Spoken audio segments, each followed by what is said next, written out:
তো আমাদের যেহেতু একটা গরু, আমাদের তো মেশিন টেশিন নেই ভাই, আমরা সব হাতে কাটি।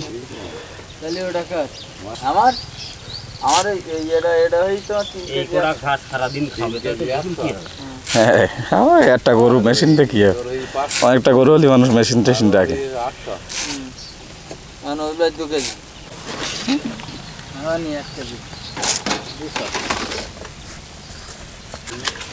তো ওই দেখেন,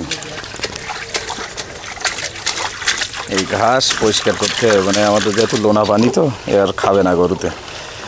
সুন্দর করে পা দিয়ে ঢেলে দিলে মোটামুটি ময়লা যত আছে সব পরিষ্কার করে তারপরে আপনার গরু দেওয়া হবে। আবার এই কলের পানি দিয়ে, মিষ্টি পানি দিয়ে আর কি করা হবে।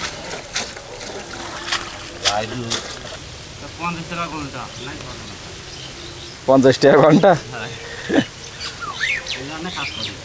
বলি, 2 ঘন্টা কাজ করে ধরে বললে ঠিকই কাজ কি আর হইল না। হ্যাঁ, আম ভাঙতি তাই 6 টাকা দেবে, তাই আমার মন উঠছে না।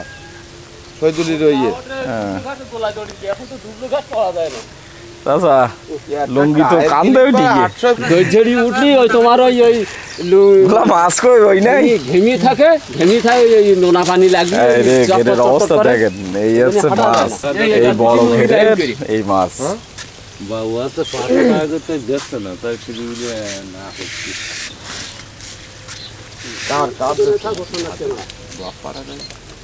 যাচ্ছে কে ভাই বন্ধ করে দিই। এখন ধান বলছিলি 1000-1500 টাকা করে ইনকাম। এ তো সেই আতরি ঘরের মাছ নিয়ে আসছি। কি অবস্থা, 1500 টাকা নিতে পারি আসে না। তো কেবল মানে দুধ খাওয়া ছাড়ান দেশ, এইরকম একটা অবস্থা। তারপরও ধরতে যাচ্ছে ভাই, এই দেন মরতেছে দেন, তারপরও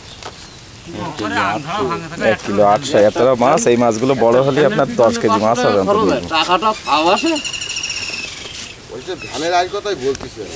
তাই বলো সোনার চেংড়া কি চাচা, আল্লাহ দেশে আল্লাহ দেশে ব্যায়াম হইলো আবার ধরি।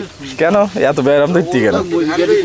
রাত্রিটা কই দেখি মরতে আজকে মোরা পড়ি একটা মাছের গাছ দিলাম মারিছি, মরলো না। আমি মনে করলি একটু লাইন ভালো না, তারে চিনে রেখে দিলাম। তো খাবারে আছে এখন আমাদের মুরগি টুরগি নেই, কাজও নেই একরকম। তারপর কাজ নেই তাতে কি হয়েছে, মানে বসে কেউ নেই। ওই যে দেন রং চলতেছে, মানে আমাকে এখন সবাই রাজমিস্ত্রি, রং মিস্ত্রি, এখন আর মুরগির মিস্ত্রি না। যে রং হচ্ছে, কালকে দেখাইছিলাম আপনাদের, পরিষ্কার চলতেছিল, আজকে রং হচ্ছে। সোহেল রং করতেছে, এদিকে জাহিদ মামা রং করতেছে।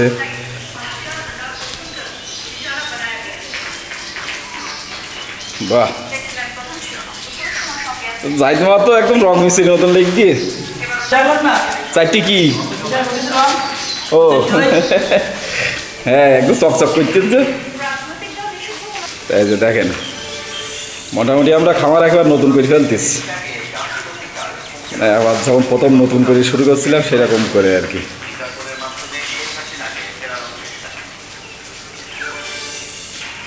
বাহ, না তো হাত বেকা, ওই যে ওপরে উঠি গিয়ে